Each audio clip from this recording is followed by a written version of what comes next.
చాలా స్టూడెంట్స్ నన్ను sir have to and suppose to ఎక్కడ వాడాలి అని ఒక వీడియో చేయండి అని అడిగారు. సో ఈ క్విక్ ట్రైనింగ్ వీడియోలో హ్యావ్ టు ఎలా వాడాలి, కరెక్ట్ సెంటెన్స్ స్ట్రక్చర్ ఏంటి అండ్ తెలుగు ట్రాన్స్లేషన్ ఏంటి, యూసేజ్ ఏంటి చెప్తాను. అండ్ హ్యావ్ టుకి సపోజ్ టుకి డిఫరెన్స్ ఏంటని కూడా చెప్తాను.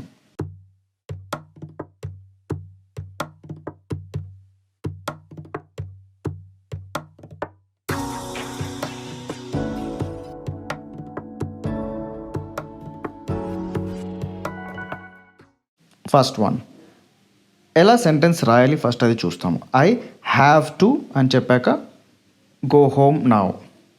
సేమ్ గో హోమ్ నౌ సిచ్యువేషనే ఇప్పుడు సపోజ్ టు పెట్టి చెప్తే ఐ యామ్ రావాలి. ఇక్కడ యామ్ వాజ్ అట్లా ఏమైనా రావాలి. I am suppose to go home now. Okay, I'm suppose to go home now ఇలా రాస్తాము. సో హ్యావ్ టుకి సపోజ్కి డిఫరెన్స్ ఏంటి అంటే వెన్ ఈ రెండు కేసులో సిమిలర్ ఏంటి చెప్తాను.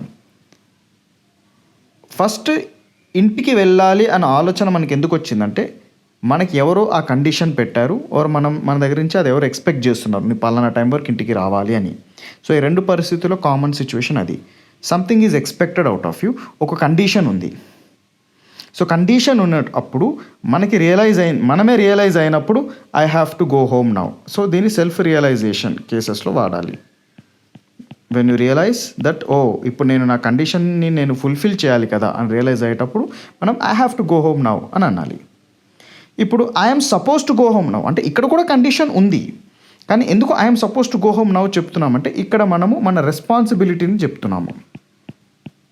మన responsibility I'm suppose to go now అంటే ఇప్పుడు నేను ఇంటికి వెళ్ళాల్సిన బాధ్యత ఉంది నాకు, ఎందుకంటే అది ఎక్స్పెక్ట్ చేశారు, నేను ఒక మంచి స్టూడెంట్, నేను మమ్మీ డాడీ చెప్పిన మాట వింటాను, whatever is the reason, నేను ఇప్పుడు వెళ్ళాలి. I'm suppose to go now, thank you so much, bye అని చెప్పి వెళ్ళిపోతున్నాం. ఎందుకంటే ఇప్పుడు నేను ఆ రెస్పాన్సిబిలిటీ ఫుల్ఫిల్ చేయాలి, ఇప్పుడు ఆ సమయం వచ్చేసింది కాబట్టి నేను చేస్తున్నాను. So suppose to is denoting your responsibility. But రెండు సిచ్యువేషన్స్ సేమే, బోత్ హ్యావ్ కండిషన్.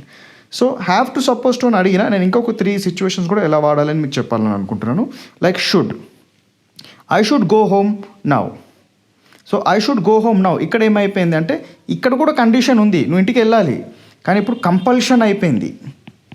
కంపల్షన్ ఎందుకు అయిపోయిందంటే నువ్వు 8 o'clock ఇంటికి ఉండాలి, కానీ ఇంకా 8 అయినా నువ్వు ఇంకా ఎక్కడ ఉన్నావు అంటే ఇప్పుడు కంపల్షన్ అయిపోయింది. ఇప్పుడు ఖచ్చితంగా నువ్వు వెళ్ళాల్సిందే, because somebody is expecting and నువ్వు ఆల్మోస్ట్ ఫెయిల్ అయిపోయినావు ఆ కండిషన్లో, ఆర్ లేదంటే నీకు పెట్టిన రూల్స్ నువ్వు దాటేసినావు. సో ఇప్పుడు కంపల్షన్ అయినప్పుడు మనము I should go home now అని అంటాము. సో సేమ్ గో హోమ్ నౌని మనం 3 విధాలుగా చెప్పొచ్చు. I have to go home now, అరే నేను ఇంటికి వెళ్ళాలి, ఇప్పుడు నాకు రియలైజేషన్ అయింది. I'm suppose to go home now, అరే నేను ఇంటికి వెళ్ళాలిరా బాబు, I'm suppose to go home now. I should go home now, అరే టైం అయిపోయింది రా ఇంటికి వెళ్తా, that is I should go home now. ఇప్పుడు కొన్నిసారి మనము ఇక్కడ అన్ని మీరు చూసుకుంటే కండిషన్స్ ఉంటాయి 3 సిచ్యువేషన్లో, కానీ కొన్నిసారి మన డెసిషన్ ఉంటుంది, మన కంట్రోల్ ఉంటుంది. ఇక్కడ అన్ని కండిషన్ అంటే ఎవరో చెప్పారు కాబట్టి మనం చేస్తున్నాం, కానీ ఇక్కడ మన డెసిషన్ ఉంటుంది ఈ 2 సిచ్యువేషన్స్లో. చూడండి ఎట్లా అని. I must go home now. I must go home now అంటే ఇంకా నాకు ఇంటికి వెళ్ళాలని అనిపిస్తుంది, నేను ఇంటికి వెళ్తున్నా, నేను ఇంటికి వెళ్ళాలి, బస్ సమయం అయిపోయింది, నేను వెళ్ళాలి, whatever may be the case.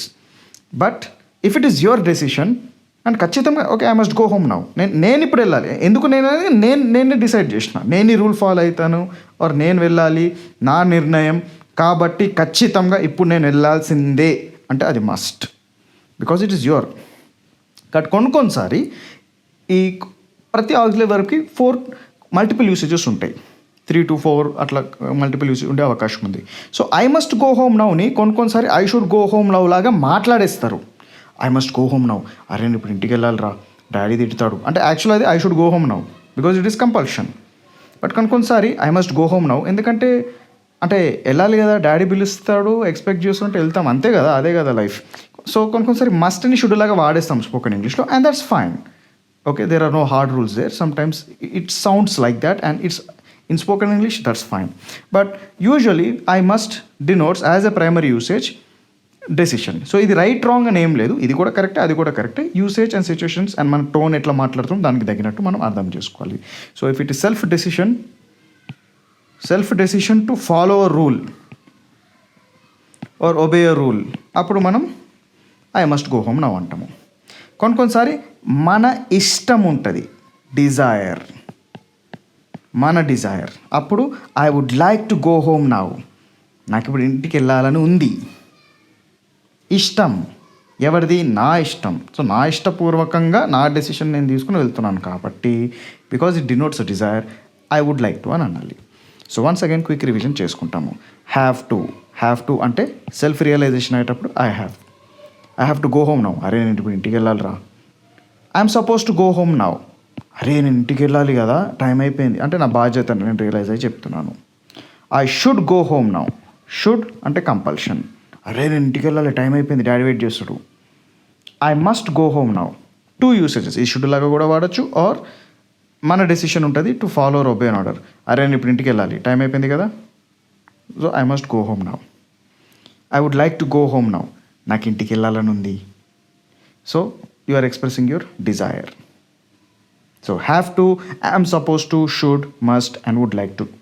I hope మీకు ఈ వీడియోలో ఈ పదాలు ఎలా వాడాలి, కండిషన్ అండ్ డెసిషన్కి డిఫరెన్స్ ఏంటి, self realize, responsibility, compulsion, self decision, desire అనేటప్పుడు ఏ పదాలు పెట్టి మాట్లాడాలని అర్థమైందని అనుకుంటున్నాను. If you like this video please subscribe to my channel and follow. Detailed classes ఉన్నాయి, మనకి 1 hour క్లాసెస్ కూడా ఫ్రీగా ఉన్నాయి, అది మీరు ఫాలో చేయండి. అండ్ మీకేమైనా సజెషన్స్ ఉంటే, ఇట్లా చిన్న డౌట్స్ ఉంటాయి, సో చిన్న డౌట్స్ పైన ఒక క్విక్ ట్రైనింగ్ వీడియో చేస్తాను నేను అనుకుంటున్నాను. ఎందుకంటే చాలా స్టూడెంట్స్కి బెనిఫిట్ అవుతుంది. ఒక స్టూడెంట్కి నేను డౌట్ చెప్పేది కన్నా చాలా స్టూడెంట్స్కి బెనిఫిట్ అవుతుంది అని చెప్పి నేను ఇలా వీడియో రూపంగా చేస్తూ ఉంటాను. Please let me know. కొంచెం టైం అయినా నేను దీర్ఘంగా ఆలోచించి మంచి మెటీరియల్ కంపైల్ చేసి ఈజీగా ఎలా చెప్తే బాగుంటుందని చెప్తాను. So please leave comments. Late అయినా ఖచ్చితంగా మీ వీడియో ఒకరోజు వస్తుంది. So please leave your comments and I hope this video was really useful to you. Share it. Thank you so much and I will see you in another video. Bye. Telugu medium స్టూడెంట్స్కి English ఫ్లూయెంట్గా మాట్లాడాలి అంటే చాలా problem అవుతుంది. Research ఏం చెప్తుంది అంటే ఒక భాష పైన కంప్లీట్ ఫ్లూయెన్సీ సంపాదించుకోవాలంటే you need 9 months of intense training. Kevin's spoken English is the only course Telugu medium students కోసం 9 months ఇంటెన్స్ కోచింగ్ ఇస్తాం. కెవిన్స్ కంప్లీట్ లాంగ్వేజ్ లెర్నింగ్ సిస్టంలో మేము 10 లాంగ్వేజ్ లెర్నింగ్ ఏరియాస్ నేర్పిస్తాము. So we start with grammar, advanced grammar, sentence formation, translation, reading, comprehension, vocabulary, listening, writing and speaking. మీరు spoken English సిన్సియర్గా నేర్చుకోవాలి అంటే మీరు లాంగ్వేజ్ లెర్నింగ్ ఏరియాస్లో ట్రైనింగ్ పొందుతూనే మీకు రైటింగ్ అండ్ స్పీకింగ్ వస్తుంది. అలా మీరు ఒక sincere and committed Telugu medium student నాకు స్పోకెన్ ఇంగ్లీష్ ఫ్లూయెంట్గా నేర్చుకోవాలి అని అనుకుంటున్నారంటే మా వాట్సాప్ నంబర్ కింద ఉంది, దీనికి మెసేజ్ చేయండి. If you are a committed student then I will see you in the course. Thank you.